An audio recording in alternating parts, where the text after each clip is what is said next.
আব্বা, এবছর কি আমরা কুরবানি দিতে পারবো? বাবা, এবছর আমাদের অবস্থা একটু কঠিন, টাকা খুব কম। তাহলে কি আমরা কুরবানি দিতে পারবো না? আল্লাহর ওপর ভরসা রাখো, যা ভালো হবে তাই হবে। শুনছেন, পাশের গ্রামের কাজের টাকা পেয়েছেন? পেয়েছি, কিন্তু খুব বেশি না। কিছু পয়সা ছিল, আর এই টাকা মিলিয়ে একটা ছোট ছাগল কেনা যাবে। সত্যি আব্বা, আমরা কুরবানি দেব? হ্যাঁ বাবা, কিন্তু মনে রেখো, কুরবানি শুধু পশু জবাই করার নাম না, কুরবানি মানে ত্যাগ শেখা। আব্বা, আমাদের মাংস কি শুধু আমরা খাবো? না বাবা, এর একটা অংশ গরিবদের দিতে হবে। তাহলে আমি নিজের হাতে পাশের অসহায় চাচার বাসায় মাংস দিয়ে আসব। আজ তুমি কুরবানির আসল শিক্ষা বুঝতে পেরেছ। অন্যদিকে টাকা পয়সা থাকাতেও কুরবানি দিতে চান না। অনয়, কুরবানির ঈদ তো চলে এলো। এবছর কুরবানির জন্য কি ঠিক করেছ?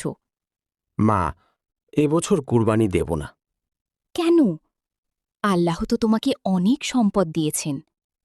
এত টাকা খরচ করে লাভ কি? ওই টাকা দিয়ে ব্যবসায় লাগাবো। এমন সময় পাশের বাড়ির রহিম এলো। আসসালামু আলাইকুম ভাই। ওয়ালাইকুম আসসালাম। কি খবর?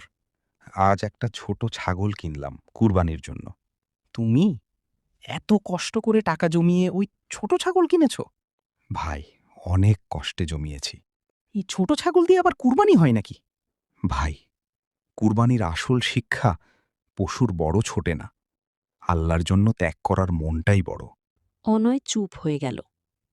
পরদিন ঈদের সকাল। মা, কি হলো বাবা? আমি ভুল করেছি।